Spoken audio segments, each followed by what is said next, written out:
good evening. Welcome to Bridging Heaven and Earth. I'd like to welcome you in honor of my co-host Wistancia and the crew and the staff of KCTV. We're really proud to be able to come here and share an hour with you. And actually it's rebroadcast on Saturday, so maybe 2 hours with you if you want to watch it twice. Tonight we really have an interesting show. We have as our guest Robert Williams, who I just met for the first time this afternoon, but is a very interesting person. He's, I guess I would say he's been a spiritual seeker from very early on in his life. I mean, I read a biography of his, and as I said to him when I first saw him, it's like, I read this thing and he did so many things, and he studied with so many people and had so many incredible experiences and went off in the woods for 7 years without speaking. I said that just reading the biography exhausted me, and I had to go sit down after I read it. But because it has some incredible experiences and a lot of stories and information that he shared with me and Wistancia this afternoon, and I'm sure he'd love to share with you tonight. And we also have some interesting videos. And the videos have behind them music that our guest Robert has composed. Robert is a healer, and he's a composer and a spiritual seeker and teacher, and it should be really interesting. So as our normal want at this point, we'd like to begin and put a certain vibration, a certain experience to this show. So we'd like to have Wistancia start with a little invocation and lead a prayer, and we hope that we've heard some of the comments were that, you know, when we lead actually not a prayer but a meditation. So we heard that some people find the meditation that they lose interest, but try to go inside in any way you can, or be quiet, or just don't turn away from the set. Just let it happen. Just experience the vibration within you, and then we'll have a really interesting show. So don't let the meditation in any way make you turn on Seinfeld, because it's a repeat anyhow. So here's Wistancia. So welcome, and maybe you can help me welcome our guests, he'll actually be with us in a little while, and our audience. And let's together join heart to heart and welcome those great beings of light who work from the higher dimensions and who work with us.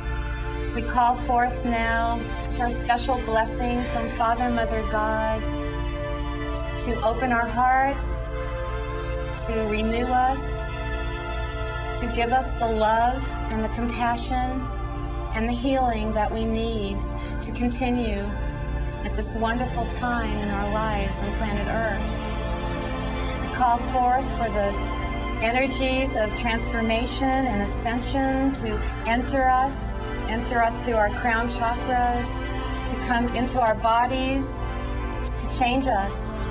We ask for the beautiful energies of this radiant time to come into our organs, to come into our blood, to come into our skin, to come into our cells, into the DNA, so that true transmutation and transformation can take place with our willingness and with our blessing, because it's happening anyway. And we call forth to the archangels, the beloved ones who overlight this earth, asking for more faith from Archangel Michael, asking for the transformation of the violet flame through Lord Zadkiel, asking for the healing from Lord Raphael, asking for the gift of Gabriel, which is resurrecting ourselves. We ask that our old patterns be refreshed with the waters of life, that somehow we are able to let go of that which we have held onto for a very long time, which no longer serves us, that we open up like children to what is forthcoming in this wonderful time. And we call forth and invoke the presence of the Ascended Masters to teach us and guide us and help us at this time and resonate their wonderful divine qualities to us so that we too can become the masters that we actually are. And so we ask to be linked up with what is called our I Am Presence, that presence of God that looms above and within each of us. It holds and contains all wisdom and all the love of all the masters, and it is actually who we are. And we ask to be in alignment with our Christ, our inner Christ, that one, that part of ourselves that knows Source and is already embedded in Source. And so maybe we can just sit back and relax, let the energies come in, allow ourselves to feel them, take a breath. And we surround ourselves with peace, love, and light to create a shield of golden white light around us. And maybe you can close your eyes with me and enter that silent sanctuary within the heart that is already in oneness. And we'll enter in for a moment of silence.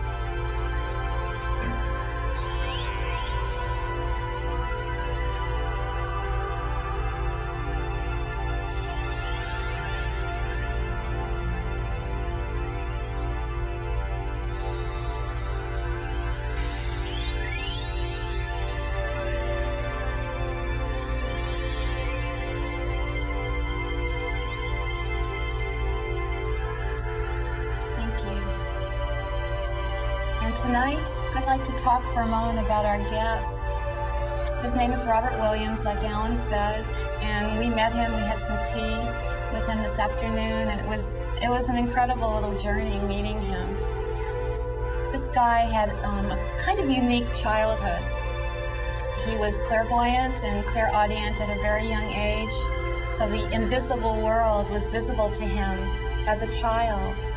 He had some difficult experiences with the body as a child, and in other times, in intermittent times throughout his life, that caused him to go deep within himself. And these times ended up being actually gifts for him. At age 7, he was playing the saxophone. At age 14, he was learning to meditate. In high school, I don't know how old he was, but in high school, he was playing the horn, and that was what he said was the truest experience or first experience of pure joy. So he was a musician from early on too. Then he had some trouble and couldn't play anymore, had some trouble with his jaw, and went inside and found some strength. He had a near-death experience, lots of experiences, which drew him closer to all kinds of teachers. He studied with African shamans and American Indians and Indian masters. And so he's really interesting, and we'll bring him on in a second. And now we would like to just read a simple little quote from this man that will tell you a little bit about who he is. He said, "All life was crying out, either consciously or subconsciously, for help. I knew it was time for me to totally look at what suffering really was, to heal my body as best I could, and discover for myself what the scriptures referred to as bringing heaven to earth." And so maybe we can show the first clip, and his music is behind the clip. The music is healing, and when he gets on the set, he'll tell us a little bit more about the music and how he brings this music out. It's healing, so let yourself relax and be healed. And sit back and relax. And the clip should be coming.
again. I hope you liked the clip. I thought it was really beautiful. I saw it in the control room about a week or so ago, and it was really beautiful for me. I really had a beautiful experience. While the clip was on, we had a call that came in from a gentleman who said that his wife, and this had happened before, had gone into some sort of trance. And, you know, I guess it happens, and, you know, we certainly hope that whatever it is, I mean, maybe she's having an incredible experience. We certainly hope so, but what would be suggested, I guess, is that you just, you know, get up, if you can get her up and just walk her around, wash her face, have her take her shower, just do earthly things with her. Just bring her back down to earth, and then, you know, we're sure she'll be fine. And actually, Robert has a few things to say. I'll pass it along to him. And we've said a lot about Robert tonight, and we wanted you to meet him. And so I'd like to introduce all of you to Robert. And we're sure he has a lot to tell you. So, Robert? Thank you. It's a pleasure to be here. Hi. Hi. Do you have anything you'd like to say about that, the woman who's experiencing? I think you said it. What sometimes happens when we bridge heaven to earth is that we either have one or the other, and so what we need to do is combine the two by doing what we call grounding, or doing earthly type activities, just like you said. Water helps, drinking water, bathing. See, heaven and earth is actually two aspects of one thing, and we have our upper chakras, we have our lower chakras. They each have different and unique functions, but when we connect them all, or we connect the two polarities, great energy is accessible. Great energy is released, and it's accessible. So she obviously has connected up with some higher energy that has not been integrated into her body, and that's quite natural.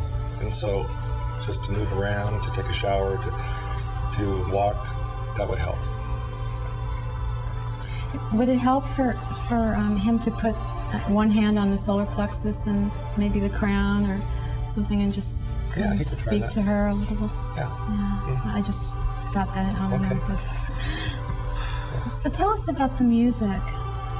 The music, you might have heard the expression, music is a universal language. Well, my experience of music is that it does bring us to a sense of self-awareness, and it's able to help us transcend our own identities for a brief moment. Usually during the day, we're responding to input, external stimuli. You're saying something, I'm responding to you. But when we listen to music, something else happens. We actually respond to something more within ourselves. And that's, we call it emotions, we call it feelings.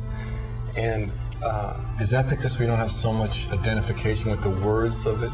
Like when we're talking, there are words, right, and we identify more with it, so we can't like let go into it. We can't surrender in a way. Exactly. The mind has impressions from the past, and the mind continues to bring up impressions as we communicate verbally.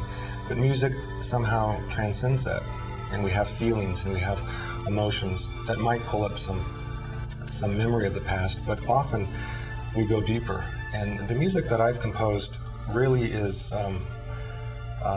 two aspects to it. One is the audible aspect that we can hear, and it's composed on a synthesizer. And then another aspect is what I call meta-harmonics.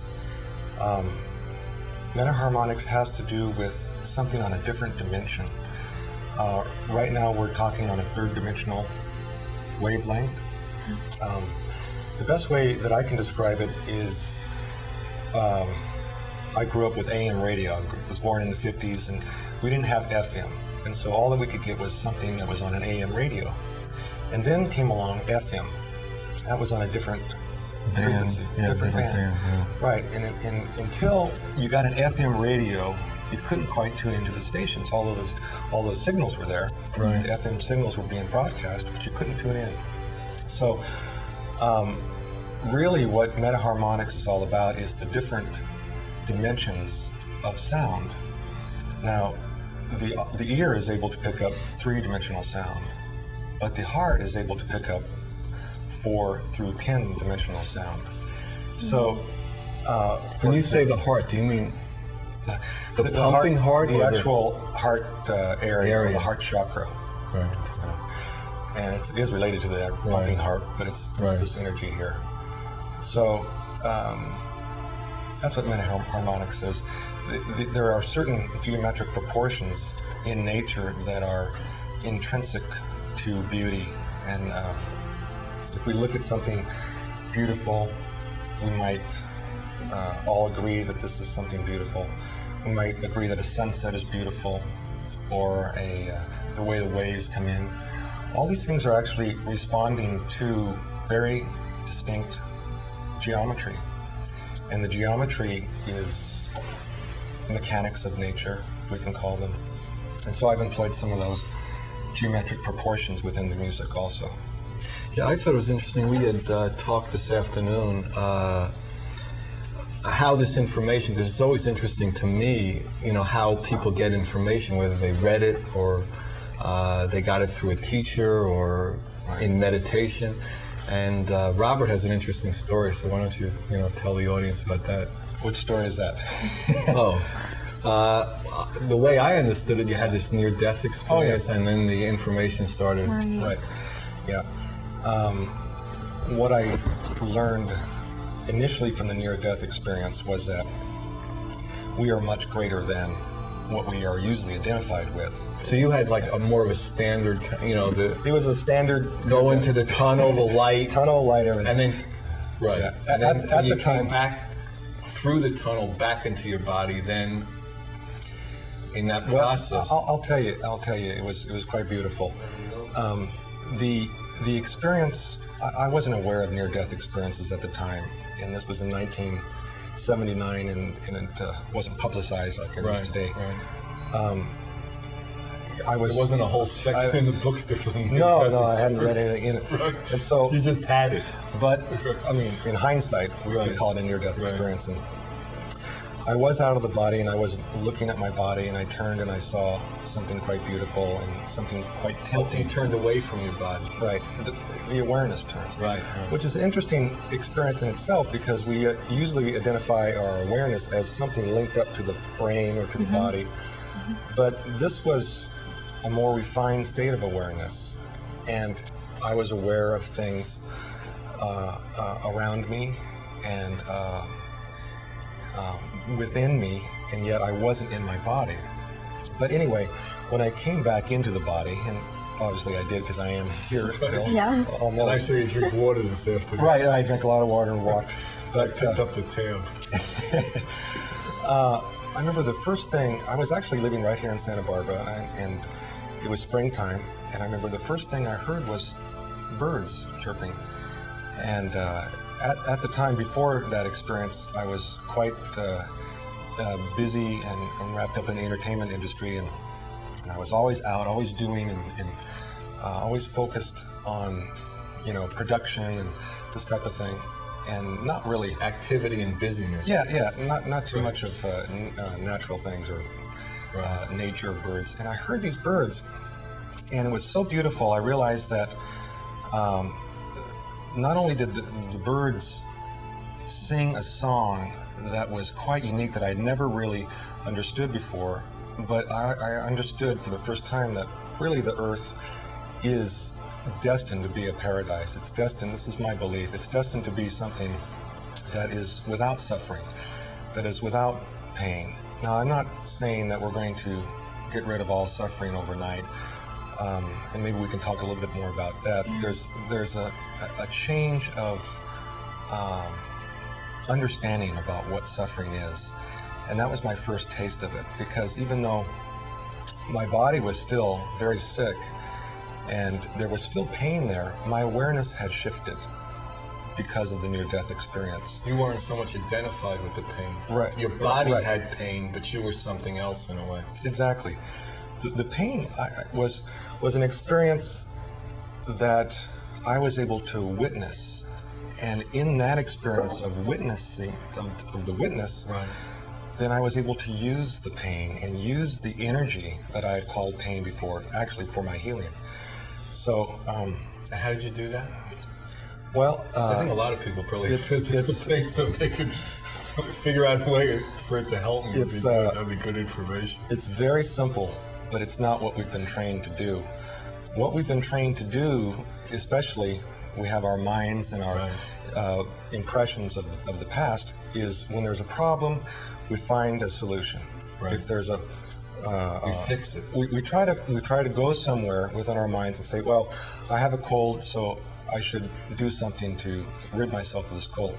Now, I'm not saying that that's not what we should do, but in addition to that, what the cold, let's say, is offering us is something more than what the mind can come up with as an explanation or as a form of activity. The mind can identify the cold, let's say, and then we can ask ourselves, what am I feeling right now? And usually there's some type of resistance. I'm feeling anxious, I'm angry because I have this cold and I don't want it. There's generally an emotion that is accompanying the physicality of it, right? Physicality, right. So let's say you have a cold and you're feeling frustrated because this isn't what you want to have. If you turn your awareness, consciously turn your awareness into the frustration, so you just feel that frustration. You feel the energy of frustration. And you don't try to change it. You don't try to talk your way out of it. You don't do anything. You totally and completely surrender into the frustration.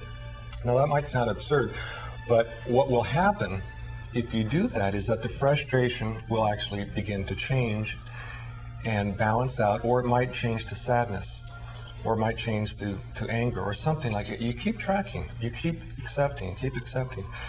At some point, and I guarantee this, it will come to balance. And at that balance point, what's happened is that we've aligned to our higher self, or to our more universal self, however that's defined, divine self. And when that happens, at least there's some energy for healing, and there could even be some inspiration, some insight, and ultimately some revelation. Now I'm talking about a cold, it sounds that's a minor thing to most people, but let's say it's something that's a real problem that continues to follow us around like our shadow or like a ghost, and we can't seem to heal, or we can't seem to solve this problem. What we can do is ask ourselves, what do I feel right now? Anyway, we go into that feeling enough, and energetically we begin to align with something beyond the mind. It's not that we dismiss the mind. The mind is important to keep track of what's happening, to identify experiences. But we reach that point. How do you define the mind? Because I know in spiritual talkings, the mind has different connotations. Then you mean by it? The mind is a storehouse of impressions.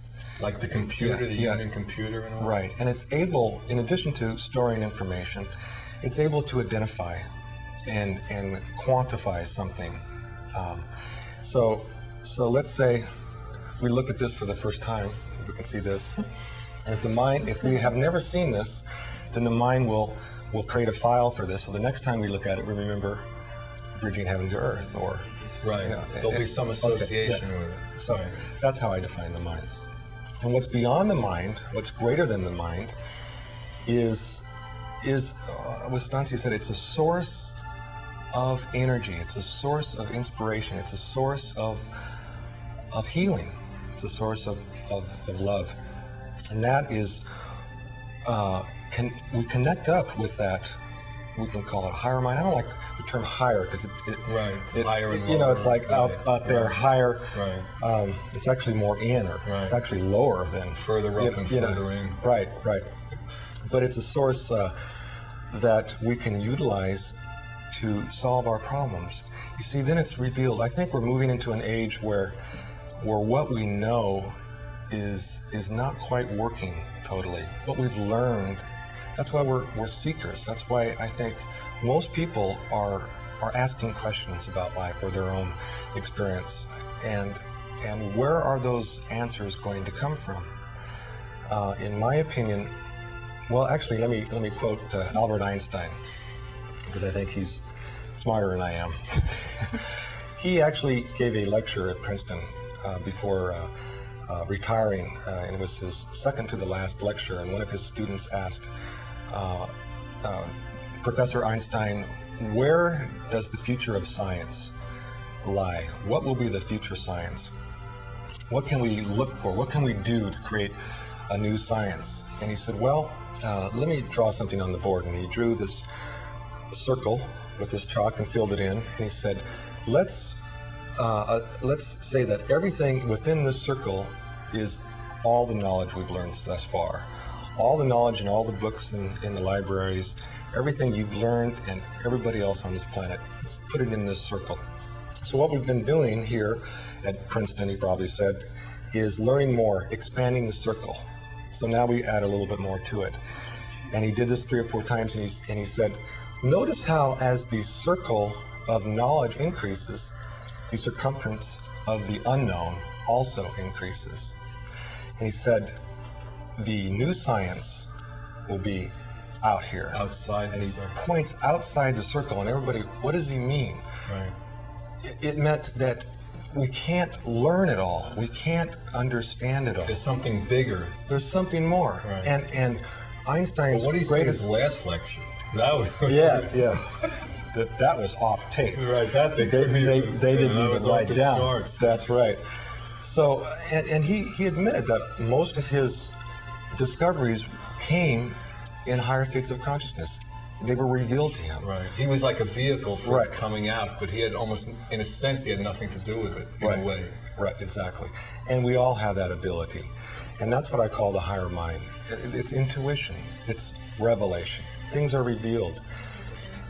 So, Robert, can you, this is really interesting, but there's a little question I have that I just feel like is like gnawing at me, and that is, as a child, when all these things, all these worlds were opening up to you, do you have some advice for parents who have children maybe who are talking about invisible friends? I know a lot of parents kind of squash that whole thing and tell their children that that's not real. How did you deal with this? How were your parents able to, or was this something that you just did at night? Yeah, I was kind of It's called sneaky. psychiatric care.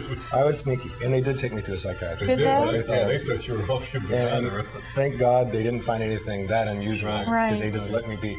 So But you weren't put on lithium. no, right? I wasn't put on lithium. Or, Did it Crazy help question. that you had some physical problems when you were small, so that you could, when you were sick, that you could like get into these states of clairvoyance and perhaps. clairaudience?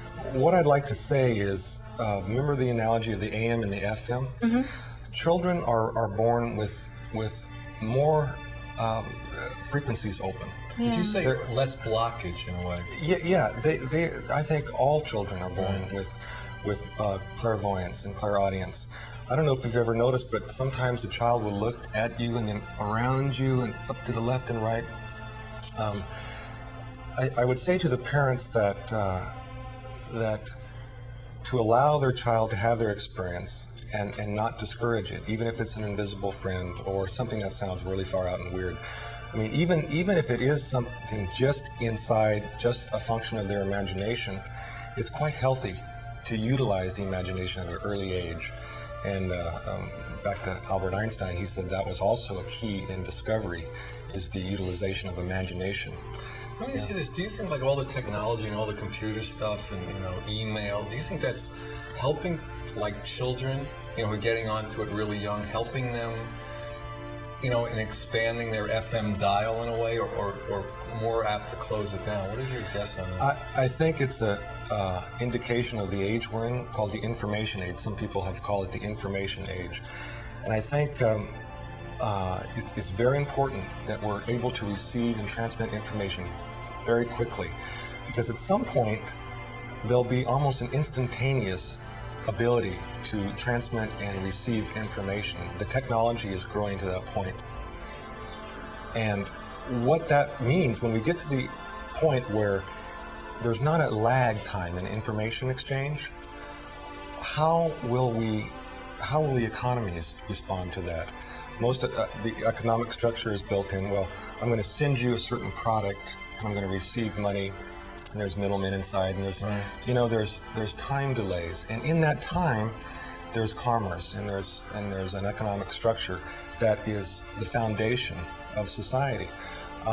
As information becomes more instantaneous and very fast, it's going to challenge the economy and challenge the structure of society. So it's going to have to change. It's Yeah, going to have to you know, what that means for the individual is that we're going to learn a new way of life. We're already doing that. There's already change everywhere. And where are we going to seek? Where are we going to seek guidance? And it's not going to be, if we trust Albert Einstein, it's not going to be in the libraries. It's not going to be in figuring more things out. It's going to be, what I believe, within ourselves. Absolutely. Because there's no information outside that really answers it. Right, right. So I'm all for technology and all for anything that speeds up how we can communicate with each other and how we learn. At some point, if we have all the information we need at our fingertips, and if we are able to exchange goods very easily and quickly, they're talking about a credit card, just one card, and you can, you know, and there's a master. Yeah, one phone you can take anywhere in the world, and satellites will pick it up. You'll have one number. And we can talk a lot about that and what's going to happen to the third world countries, but if I can kind of skip on and say that eventually there'll be, I believe there'll be a change in society that will advocate our own self-awareness and allow us to live a new type of existence on this planet. So I think technology is leading us there. So speaking of technology, we have a clip. We have another clip, and this one is called Comfort of Angels, and it is also to the music of Robert. And so maybe we can just climb back inside of ourselves and listen to it with our hearts and see if we can change.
Welcome back, and welcome back to the woman who had that experience.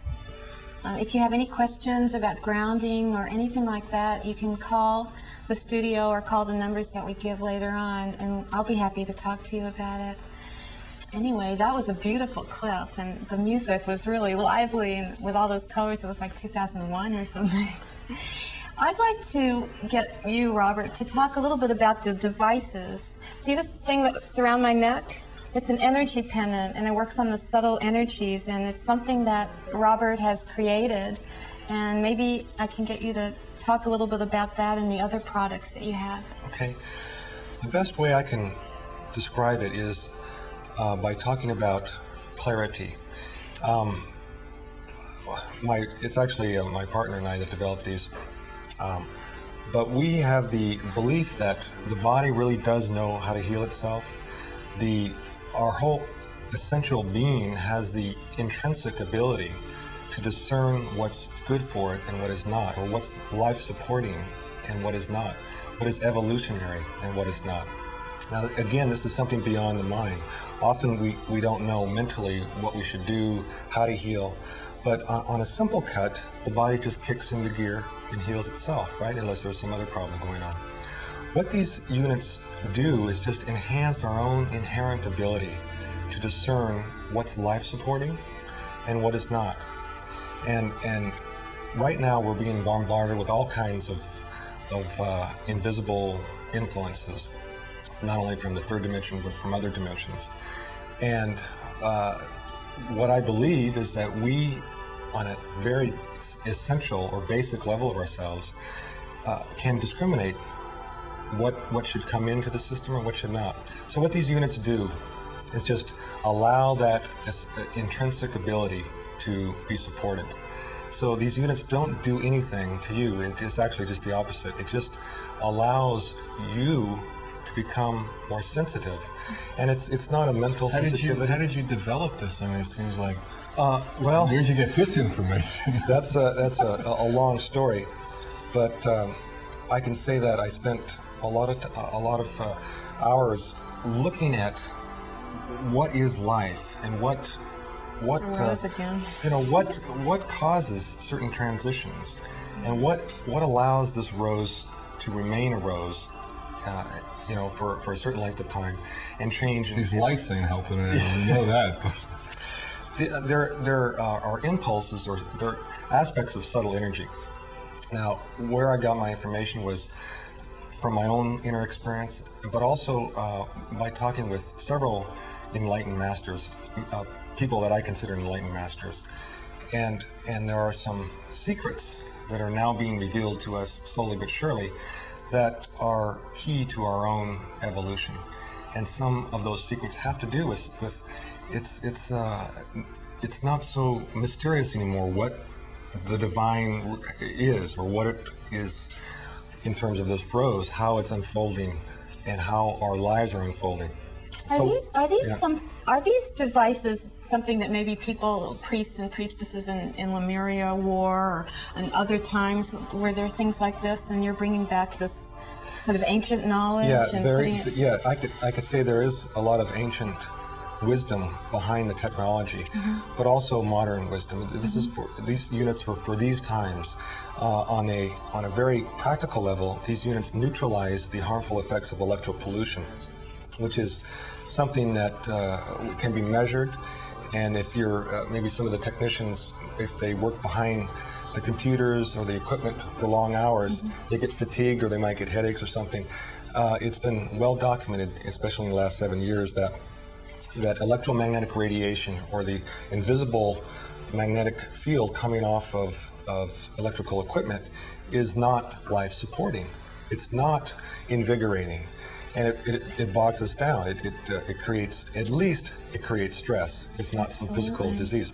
So what these units are doing is allowing a subtle energy to become activated within the subtle energy of the body that we have. We call it the aura, or the influence of our own beingness. So because they're a general tool, and they're not, so they go towards the general human vibration in a way, and they amplify that? Do they balance energy? They amplify that part of the human condition that is supporting life. Now that's a very important distinction, because we have all kinds of influences, and we can destroy, and we can get sick consciously, and we can do things that are not life-supporting. These units are not emitting that kind of subtle vibration. They're not emitting a field that will support something that is not evolutionary. And you see, I can't say for Wistancia what is her highest good right now. I don't know that mentally, but she knows it on some level. And that ability to connect up with her sense of knowingness is what that device, I have one under my shirt, that's why I keep pointing here, They think it's the mic on you.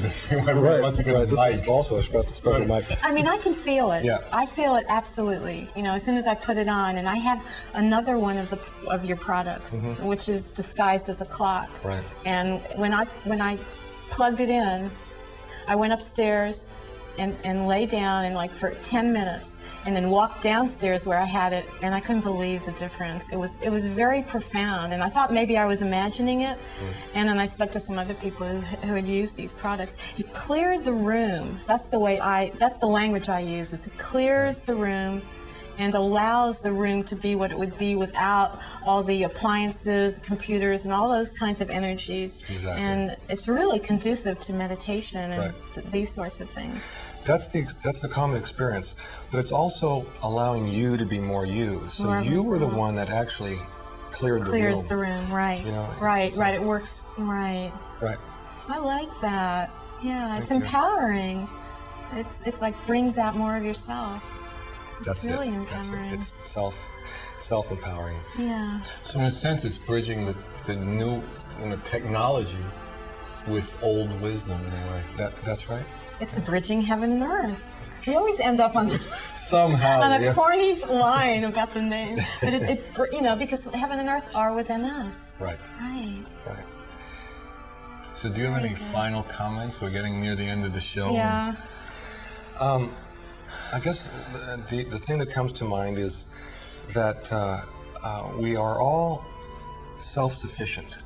We are all born self-sufficient, and we are all on in the beginning, we don't know we're self-sufficient. We need help, and that's quite natural. It's quite it's part of the process of evolution to be dependent.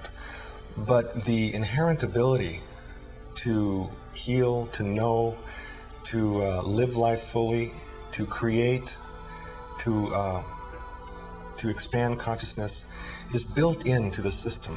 It's built in. It's not something we have to add to ourselves. Only to be revealed, only to be experienced. And how do we get to that point? I don't know if we have any more time, Probably not. but we have 2 minutes. Okay.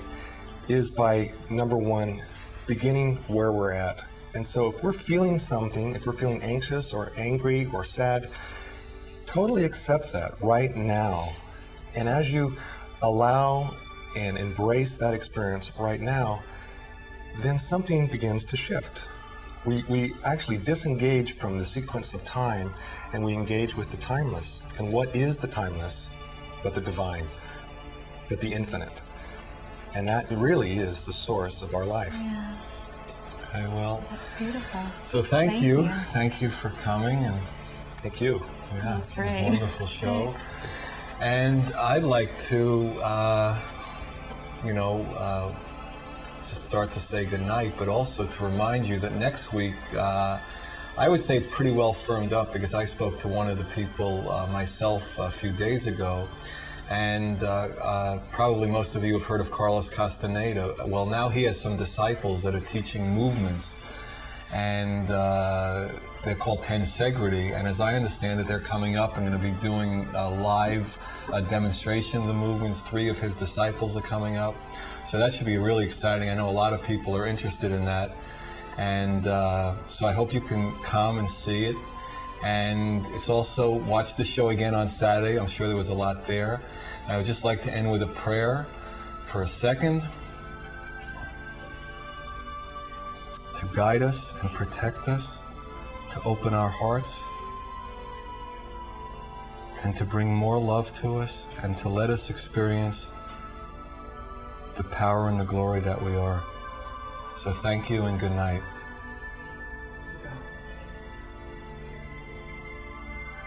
Thank you. Thank you, Robert. Thank you. Thank you.